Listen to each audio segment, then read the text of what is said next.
At the age of 12, I started experiencing some gender dysphoria, and I started seeing a therapist, and I got the diagnosis, and I started going on the path of medical transition at the age of 13, starting with blockers and then moving on to hormones. And at 15, I got a double mastectomy, but it turned out that it wasn't the best decision for me, and I stopped transitioning at the age of 16.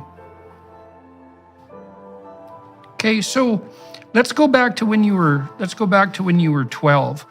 About when did you hit puberty? I had a fairly early puberty. Actually, I started developing at around the age of 9, if not a little bit earlier. So at 9, do you remember if that changed you emotionally?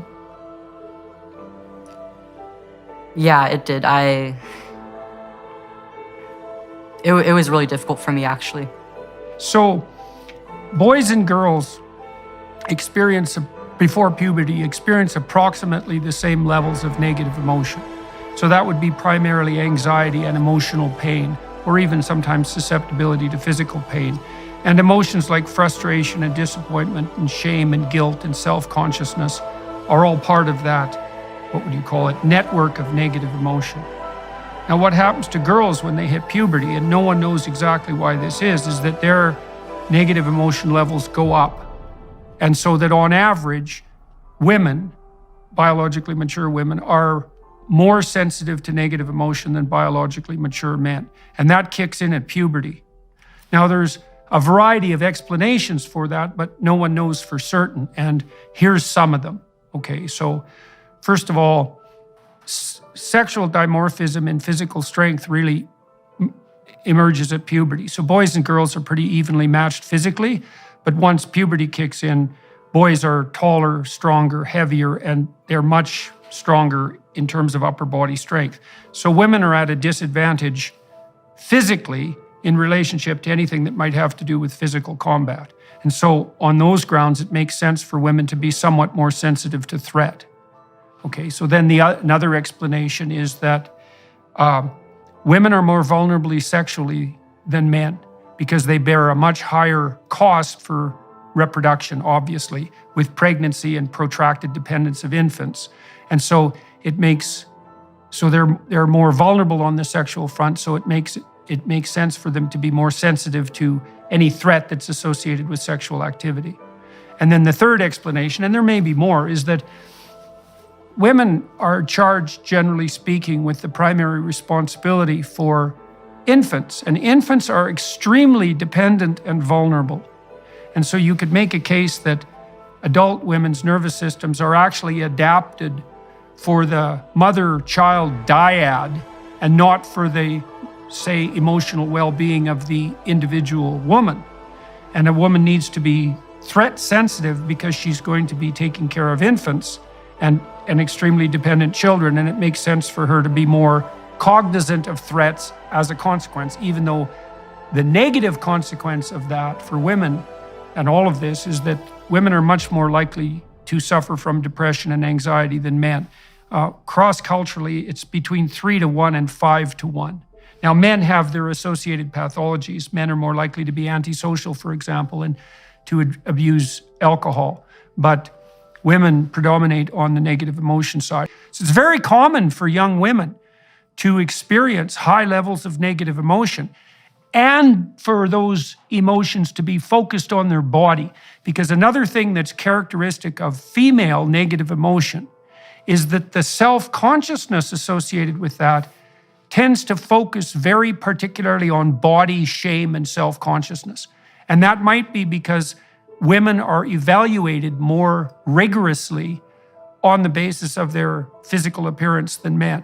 Men are evaluated more harshly sexually, let's say, on the performance side, with regard to socioeconomic status and so forth. But women are definitely evaluated more harshly by men and by each other in terms of their physical attractiveness. So that makes quite a complicated situation for girls who are making the transition into puberty, and a lot of them are depressed and anxious and develop an intense focus on their bodies. Yeah, none of that was really explained to me by therapists or even growing up. I mean, even so, every single part of what you said actually played a role in a lot of my childhood distress and my transition and eventually my detransition, actually. Growing up, I was a bit of a tomboy and also on the spectrum, and I didn't know this until I was diagnosed just last year, but it did play a role in my socialization and my difficulty getting along with other girls growing up. And I found that I fit in more with the boys. And when I hit puberty, it was a bit earlier than most of my peers, and I got taller than them. And Oh, yeah. I could keep up with the boys then, and I had a lot of pride in that. But as the years went on, they started to get taller than me and outmatch me physically, and this did bring on a bit of distress for me. And as I got older, socialization began to become more sex oriented, and I found it even harder to fit in with girls my age.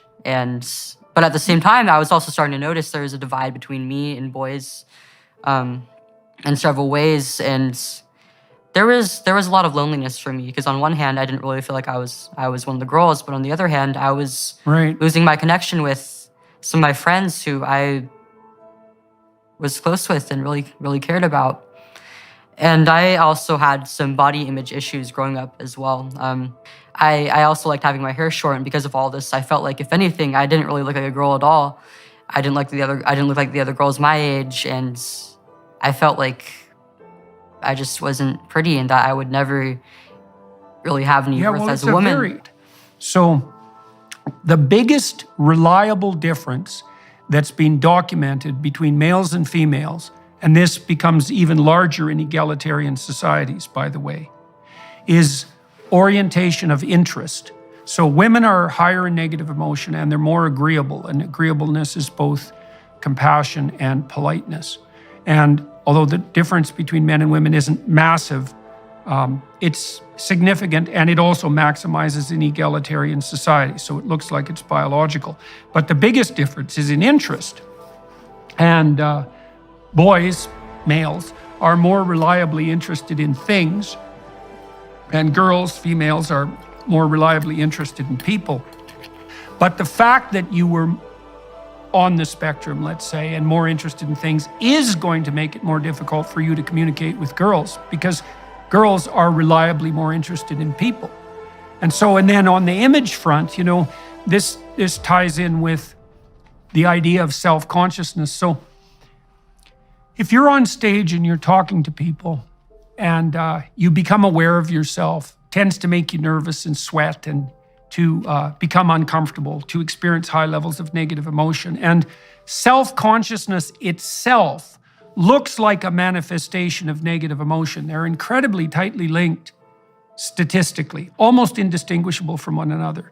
And so what you see happening very often in girls, because girls are self-conscious in relationship to their body, because that's one of the primary ways they're assessed, let's say, for attractiveness and for social status, is that self-consciousness tends to take the form of intense preoccupation with body and with image. And so that can be exacerbated by whatever social trends happen to be in place, but it's a very deep-seated problem.